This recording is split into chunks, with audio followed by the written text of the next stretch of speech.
The rain pounded against the windows of the old brownstone in Brooklyn, but inside, the storm was just beginning. Quincy Thompson stood in the living room, his heart racing like a freight train, facing his parents who sat rigidly on the worn leather couch. "Mom, Dad, I'm gay," he blurted out, the words hanging in the air like a death sentence. And in that instant, his father's face twisted from confusion to rage, slamming his fist on the coffee table so hard that a family photo cracked and fell. Quincy had rehearsed this moment 1,000 times in his mind, but nothing prepared him for the silence that followed, broken only by his mother's quiet sobs. He was 28, a successful graphic designer in Manhattan, living a double life that had finally cracked under the pressure. For years, he dated women to appease his conservative Irish Catholic family, attending church every Sunday and nodding along to his father's rants about traditional values. But meeting Ryan had changed everything. Ryan, with his easy smile and unwavering confidence, had shown Quincy what real love felt like. And now, standing there, Quincy knew there was no turning back. His father, Patrick, a retired cop with a badge of honor from 9/11, rose slowly, his face redder than the American flag he flew outside their home. "You're what?" he growled, his voice low and dangerous. Quincy swallowed hard, repeating the words, but Patrick cut him off. "No son of mine is going to live like that. You think you can just waltz in here and destroy everything we've built?" His mother, Eileen, clutched her rosary, whispering prayers under her breath, her eyes pleading with Quincy to take it back, as if it were a joke. The argument escalated quickly. Patrick accused Quincy of being influenced by those liberal city folks, while Eileen begged him to see a priest, convinced it was a phase or worse, a sin that could be prayed away. Quincy tried to explain how he'd known since he was a teenager, how hiding it had eaten him alive, but his words fell on deaf ears. "If you choose this path," Patrick said, pointing a finger at him, "you're no longer welcome here." The door slammed behind Quincy as he left, the rain soaking him to the bone. But the real chill came from the realization that his family might never accept him. Flashback to 6 months earlier, Quincy met Ryan at a coffee shop in Chelsea. Ryan was a teacher, openly gay, with a warmth that drew people in. They bonded over shared interests in art and literature, and soon coffee turned into dates. Ryan encouraged Quincy to be true to himself, sharing stories of his own coming out, which had been met with support from his progressive family. "You deserve to live authentically," Ryan had said one night, as they walked hand in hand through Central Park, the city lights twinkling like stars. But authenticity came at a price. Back in the present, Quincy trudged to his apartment in the village, where Ryan waited anxiously. "How did it go?" Ryan asked, pulling him into a hug. Quincy collapsed into his arms, tears mixing with rainwater. "They kicked me out," he whispered. Ryan held him tighter, promising they'd get through it together. But deep down, Quincy wondered if love was worth losing his roots. The next few days were a blur. Quincy's phone buzzed with messages from his sister, Megan, who was caught in the middle. At 25, she was the family peacemaker, studying law at NYU. "Dad's furious, but Mom's heartbroken," she texted. "Give them time." But time felt like an enemy. Quincy threw himself into work, designing campaigns for progressive brands, but the irony stung, promoting inclusivity while his own life crumbled. One evening, Ryan suggested they attend a support group for LGBTQ+ individuals dealing with family rejection. At the community center in Hell's Kitchen, Quincy listened to stories that mirrored his own. Sons disowned, daughters shunned. A man named Carlos shared how his coming out led to homelessness, but eventually, reconciliation. "It hurts, but living a lie hurts more," Carlos said. Quincy nodded, but doubt lingered. Was he strong enough? As the weeks passed, the rift widened. Patrick refused to answer Quincy's calls, and Eileen sent a care package with a Bible verse underlined, "Honor thy father and mother." Quincy felt the weight of generations. His grandparents had fled Ireland for a better life, building a legacy of hard work and faith. By coming out, had he betrayed that? Ryan, sensing Quincy's turmoil, planned a weekend getaway to the Hamptons. Under the sun, away from the city noise, they talked deeply. Your family's reaction isn't about you. It's about their fears, Ryan said. Quincy opened up about his childhood, the subtle hints he'd ignored, the crushes on boys, the shame in the locker room. For the first time, he felt seen. But returning to reality, Quincy faced a new challenge. His boss, noticing his distraction, pulled him aside. "Everything okay?" she asked. Quincy confided partially, and she offered support, but it highlighted the divide. His professional world embraced him, while his personal one rejected him. Megan visited one night, bearing homemade cookies from their mom. "She's praying for you," Megan said softly. Quincy laughed bitterly. "Praying for what?" "For me to change." They argued, Megan defending their parents' upbringing, Quincy insisting on acceptance. "It's not black and white," Megan said. "They love you, but this challenges everything they believe." The tension in Quincy's life simmered like a pot about to boil over. Work became his sanctuary, where he poured his energy into a new project, designing visuals for a Pride campaign. The irony wasn't lost on him, celebrating visibility while he navigated invisibility in his family. Ryan supported him fiercely, cooking dinners and listening to his rants, but even their relationship felt strained under the weight. One afternoon, Quincy received an unexpected call from his father. "We need to talk," Patrick said gruffly. Hope flickered in Quincy's chest as he agreed to meet at a neutral spot, a diner in Midtown. Sitting across from each other, the air thick with unspoken words, Patrick slid a folder across the table. "I hired a private investigator," he admitted. Quincy's blood ran cold as he opened it. Photos of him and Ryan, intimate moments captured without consent. "How could you?" Quincy demanded, his voice shaking. Patrick leaned forward. "I needed proof. Thought maybe it was a phase. But seeing this..." He trailed off, disgust evident. The conversation devolved into accusations. Patrick claiming Quincy was throwing away his future, Quincy retorting that love wasn't a choice. "You're my son," Patrick said, eyes welling. "But this? It's against everything we stand for." Leaving the diner, Quincy felt violated, the invasion of privacy a new low. He confronted Ryan that evening, who was outraged. "That's stalking," Ryan exclaimed. They debated reporting it, but Quincy hesitated. Escalating could sever ties forever. Instead, he chose silence, burying the hurt. Meanwhile, Eileen's health declined. Megan confided that their mom had been diagnosed with anxiety, exacerbated by the family drama. "She blames herself," Megan said during a coffee meetup. Quincy felt guilty, wondering if his revelation had pushed her over the edge. He visited the family home unannounced, finding Eileen in the garden, tending roses. "Mom," he said softly. She looked up, tears streaming. "Why, Quincy? Why choose this path?" They talked for hours, Eileen sharing stories of her youth in a strict household, where deviation meant exile. "I don't want to lose you," she whispered. For a moment, connection sparked, but when Quincy mentioned Ryan, her face hardened. "He's leading you astray." Quincy left frustrated, the partial acceptance bittersweet. Ryan's world intersected when he invited Quincy to his family's barbecue in New Jersey. Ryan's parents, liberal academics, welcomed Quincy warmly. "We're so happy for you both," his mom said, hugging him. The contrast stung. Laughter, acceptance, no judgment. That night, in Ryan's childhood bed, Quincy confessed his envy. "I want what you have." Ryan promised to be his family, but Quincy wondered if it was enough. Back in the city, societal pressures mounted.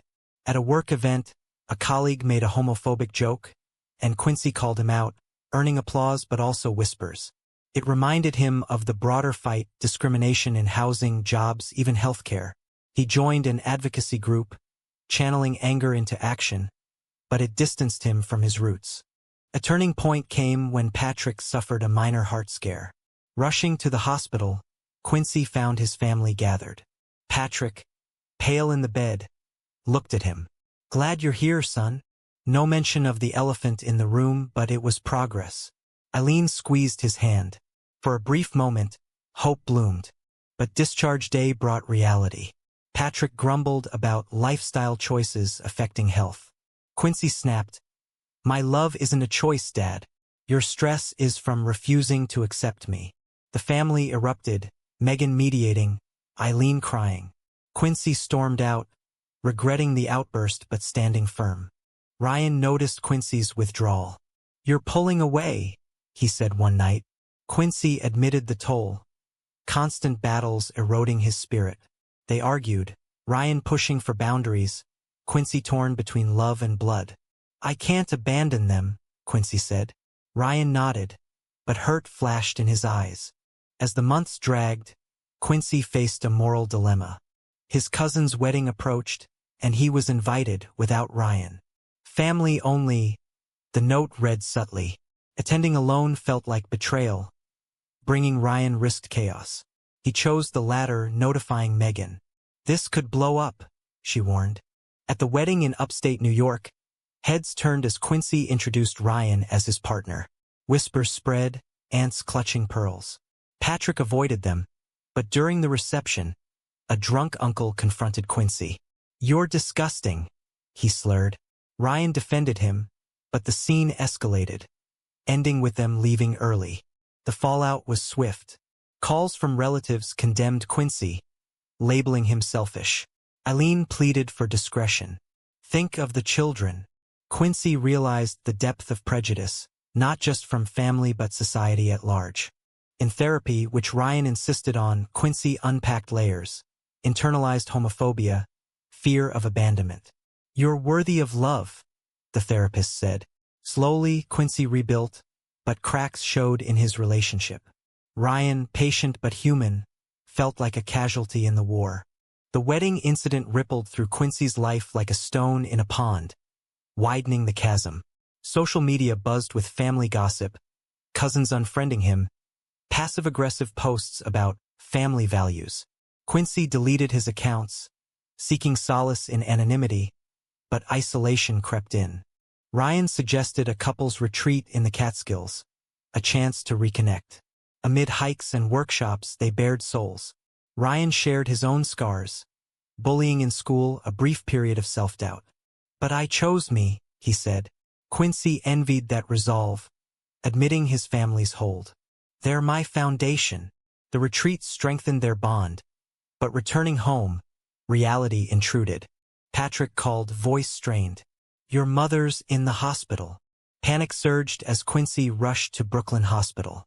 Eileen had collapsed from stress, doctors citing high blood pressure. Sitting by her bed, Quincy held her hand. "I'm sorry, Mom," she squeezed weakly. "Just be happy," but quietly. The compromise stung, acceptance with conditions. Discharged, Eileen insisted on family dinner. Quincy agreed, bringing Ryan tentatively. The evening was tense. Polite chit-chat masking undercurrents. Patrick grilled Ryan about his job, probing for flaws. When Ryan mentioned teaching LGBTQ+ history, Patrick scoffed. "Indoctrinating kids?" Quincy intervened, defending education. The meal ended awkwardly, but no explosions, a small victory. Yet victories were fleeting. At work, Quincy's Pride campaign launched successfully, earning praise. But a client, discovering his orientation through LinkedIn, pulled out, citing values misalignment. Discrimination suit? Quincy considered, but legal battles exhausted him. Instead, he focused on resilience, joining protests against anti-gay bills in the South. Megan, now a law clerk, offered pro bono advice. "You have rights." Their bond deepened, Megan confessing her evolving views. "I was ignorant," she admitted over lunch. Quincy appreciated the growth, but wondered if others would follow. A betrayal blindsided him. Ryan, frustrated by the drama, confided in a friend, who leaked details to a gossip blog. Suddenly, Quincy's story was online. New York designer's family feud over gay romance. Mortified, Quincy confronted Ryan. "How could you?" Ryan apologized profusely. "I needed to vent." Trust cracked. They argued fiercely, Ryan feeling sidelined, Quincy overwhelmed. The article reached his family. Patrick raged in a voicemail. Now the whole world knows our shame? Eileen called, sobbing. Why air our dirty laundry? Quincy felt exposed, the public scrutiny amplifying private pain. Seeking escape, Quincy volunteered at a youth shelter for LGBTQ+ teens. Hearing stories of rejection worse than his own, kids on streets suicidal, put perspective. One boy, Jamie, reminded him of himself. Scared. Alone. Mentoring Jamie, Quincy found purpose, but it highlighted his privileges. Ryan, remorseful, planned a surprise. Tickets to a Broadway show about forbidden love. The narrative mirrored theirs, evoking tears. Afterward, they reconciled under Times Square lights. We're in this together, Ryan vowed. Quincy believed him, but doubt lingered.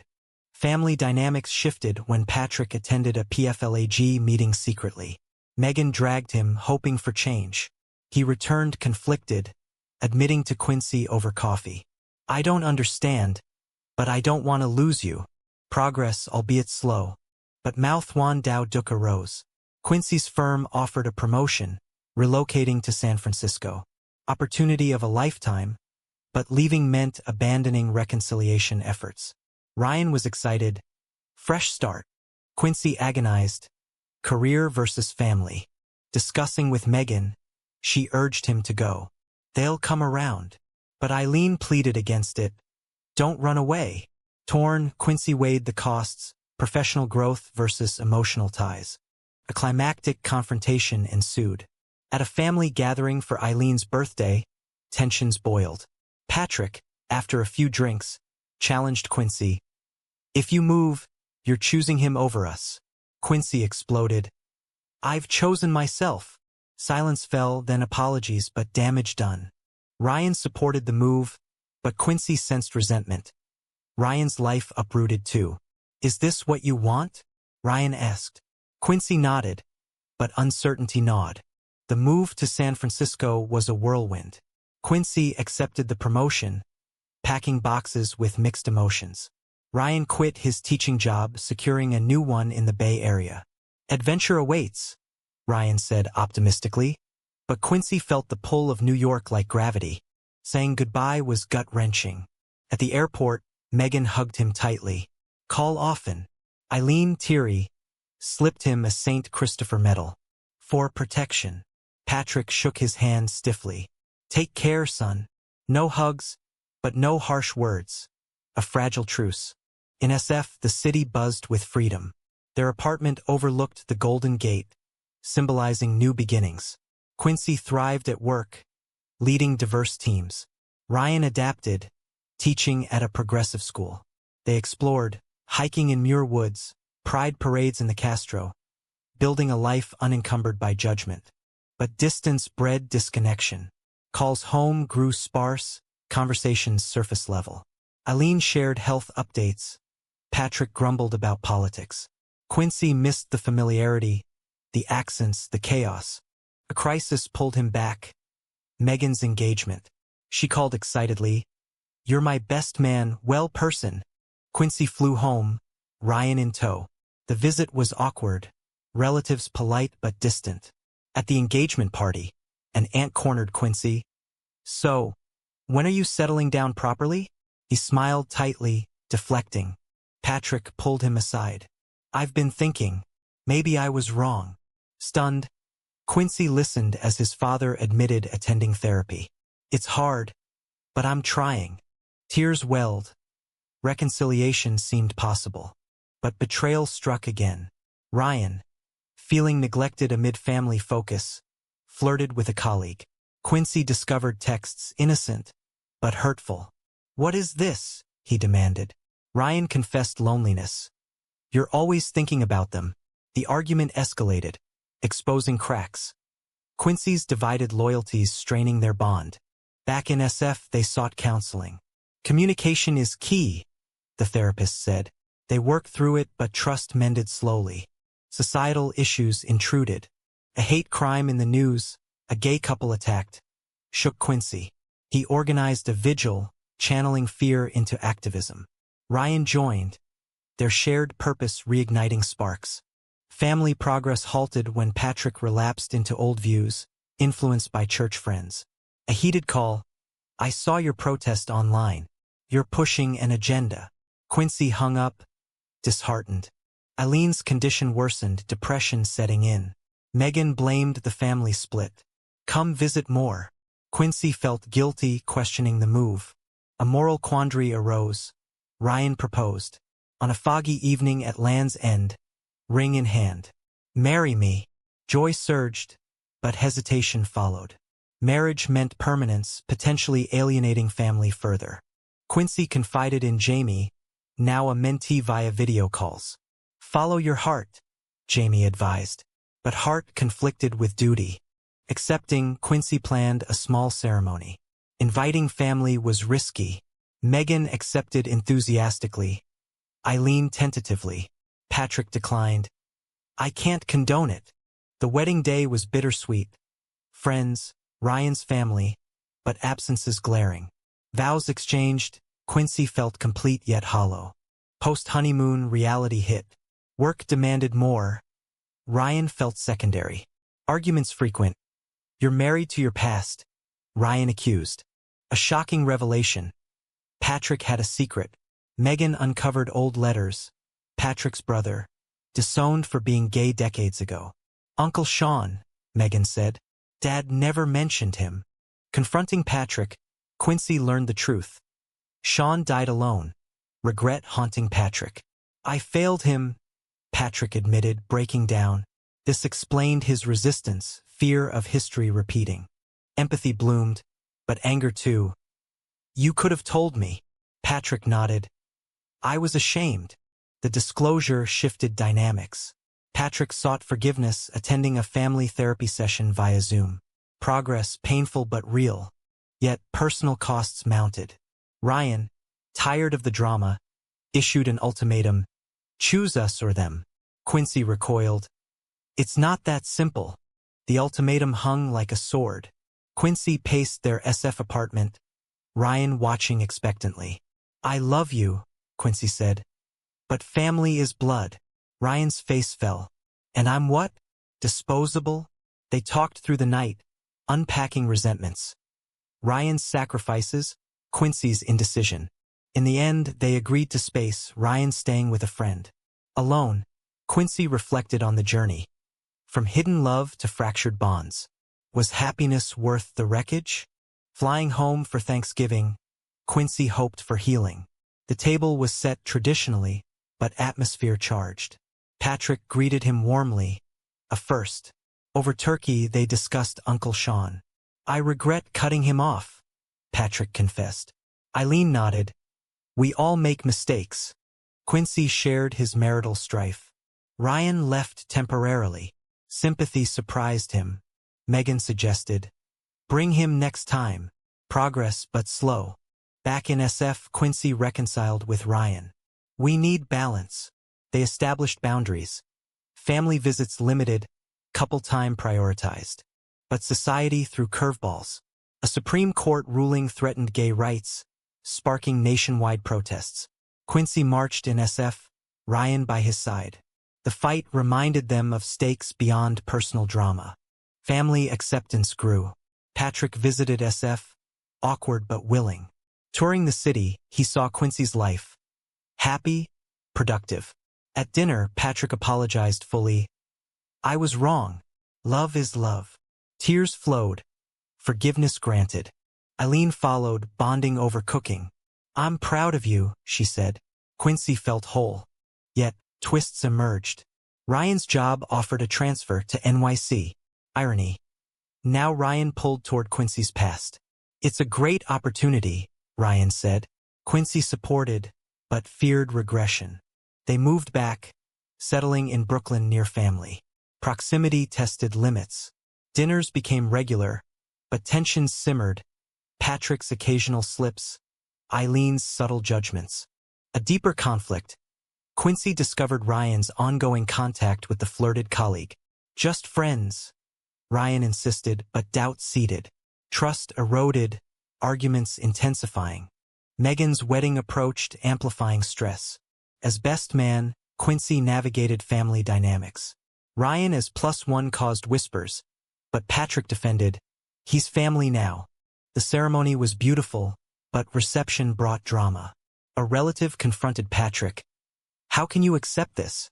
Patrick stood firm. "Because he's my son." Pride swelled in Quincy. Post-wedding, Ryan confessed. The friend was more. It was emotional, not physical. Betrayal hit like a truck. "After everything?" Quincy yelled. Ryan begged forgiveness.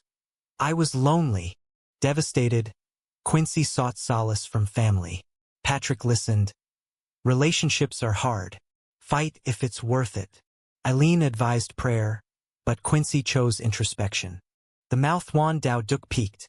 Forgive or end. Quincy weighed damages. Ryan's mistake versus their history. Choosing forgiveness but with conditions. Therapy, transparency. Ryan agreed, grateful. Societal reflection. A local bill passed protecting LGBTQ+ rights. Quincy advocated, finding closure in contribution. As bonds mended, costs tallied. Lost time, emotional scars, but growth too. Peace proved fragile. Months after reconciliation, Quincy and Ryan thrived in therapy, rebuilding trust. Family integrated, joint holidays, Ryan bonding with Megan. Patrick even joined a Pride Ally event, a monumental shift. But undercurrents persisted. Quincy's promotion demanded travel, straining the relationship anew. Ryan, settled in teaching, felt abandoned. "History repeating," he muttered. A pivotal event. Eileen's health scare. A stroke. Hospital vigil united them. Patrick, vulnerable, thanked Ryan for support. "You're good for him." Ryan nodded, barriers crumbling. Recovery brought reflection. Eileen, in rehab, opened up. "I feared losing you to sin, but lost you to fear." Quincy forgave, bonds strengthening.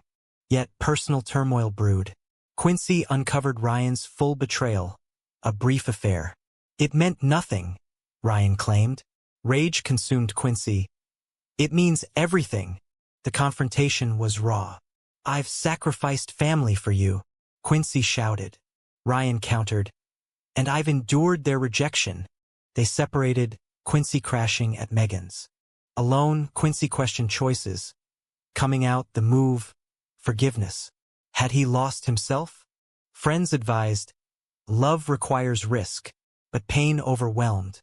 Patrick visited, offering wisdom. "I pushed away my brother. Don't repeat my mistake." Inspired, Quincy sought closure with Ryan. They met at their old coffee shop. Tears, apologies. Ryan admitted faults. "I was weak." Quincy shared his.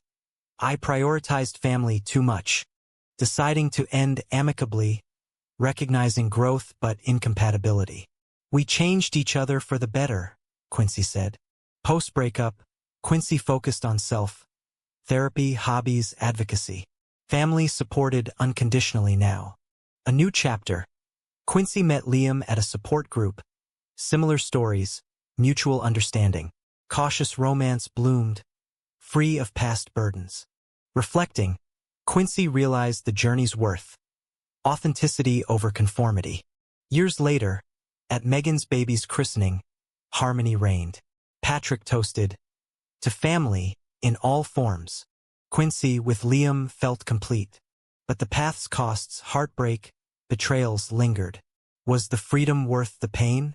In the end, was Quincy's pursuit of true love a courageous stand against societal norms, or a selfish unraveling of familial ties that could never fully mend?